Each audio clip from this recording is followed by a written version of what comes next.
साथियों जय हिंद। आज हम गांव की होने वाली एक बहुत बड़ी समस्या के बारे में इस वीडियो में जानेंगे। गांव में जो जमीन होती है उसका एक तहसील में डॉक्यूमेंट निकलता है जिसको बोलते हैं खसरा, फर्द भी उसको बोला जाता है। तो खसरे में जो खेत का क्षेत्रफल है वो हेक्टेयर में दिया होता है। अब हमारे गांव देहात में काफी लोगों को ये हेक्टेयर नहीं समझ में आता है कि आखिर वो कितने बीघा जमीन है। अब उत्तर प्रदेश में अलग अलग जगह अलग अलग तरह के बीघे चलते हैं। तो हमारे कासगंज, एटा, हाथरस, इन सब जिलों में जो बीघा चलता है उस बीघे की बात हम करते हैं। वैसे ये स्टैंडर्ड यूनिट है। एक हेक्टेयर में, पूरे भारत में एक हेक्टेयर में 10,000 वर्ग मीटर क्षेत्रफल होता है एक हेक्टेयर में।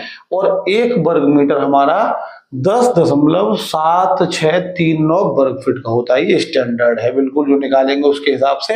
तो इस हिसाब से अगर एक हेक्टेयर को हम वर्ग फुट में बदलें तो 1,07,639 वर्ग फीट होते हैं। लेकिन ये थोड़ा सा कैलकुलेशन की दृष्टि से परेशान करेंगे हमको, इसीलिए इसको स्टैंडर्ड रूप से 1,07,600 वर्ग फुट मान लिया गया। एक हेक्टेयर में इतने वर्ग फुट होते हैं।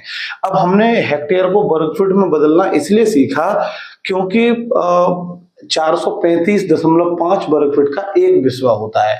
एक बिस्वा में 435.5 वर्ग फुट होते हैं। ये हर जगह सर्वमान्य स्टैंडर्ड यूनिट है नापने का।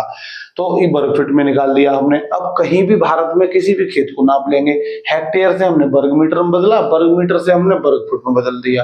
अब वर्ग मीटर से जब वर्ग फुट में बदल दिया उसके बाद हम क्या करेंगे, खसरा देखेंगे। तो उदाहरण के लिए हमने एक खसरा लिया है। उस खसरे में 0.384 हेक्टेयर भूमि है किसी किसान के पास। तो इस किसान के पास अब देखते हैं वास्तव में कितनी भूमि होगी। तो हमें क्या करना है, 0.384 हेक्टेयर को वर्ग फुट में बदलना है।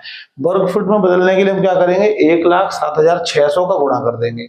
1,07,600 का गुणा करने पर ये संख्या आई 41,318.4 वर्ग फुट। इतनी जगह हमारे पास है, इतनी जमीन हमारे पास है वर्ग फुट में।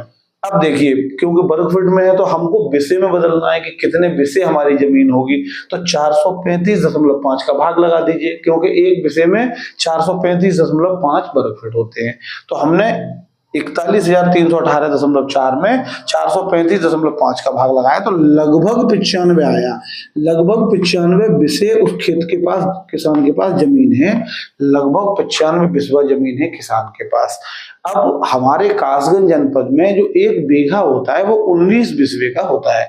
उस 19 बिस्वे के हिसाब से अगर हम इसमें 19 का भाग कर देंगे तो लगभग उसके पास 5 बीघा जमीन आ गई। 5 बीघा जमीन उस किसान के पास में अभी मौजूद है। 0.384 हेक्टेयर का मतलब कासगंज जिले की 5 बीघा। मैं कासगंज जिले का नाम इसलिए ले रहा हूं, कई जिलों में अलग अलग तरीके के बीघे हैं। कई जगह कितने भी बिस्वे का होगा, 20 बिस्वे से ज्यादा के भी बीघे होंगे। तो कासगंज में हमारे में 19 बिस्वे का एक बीघा होता है। उसके हिसाब से इस किसान के पास इस इतने हेक्टेयर जमीन में 5 बीघा जमीन बनेगी। इस तरीके से आप भी दोस्तों अपनी फर्द से अपनी जमीन कैलकुलेट कर सकते हैं। इसमें अगर कोई चीज समझ में नहीं आई हो तो आप मुझे कमेंट में बता सकते हैं।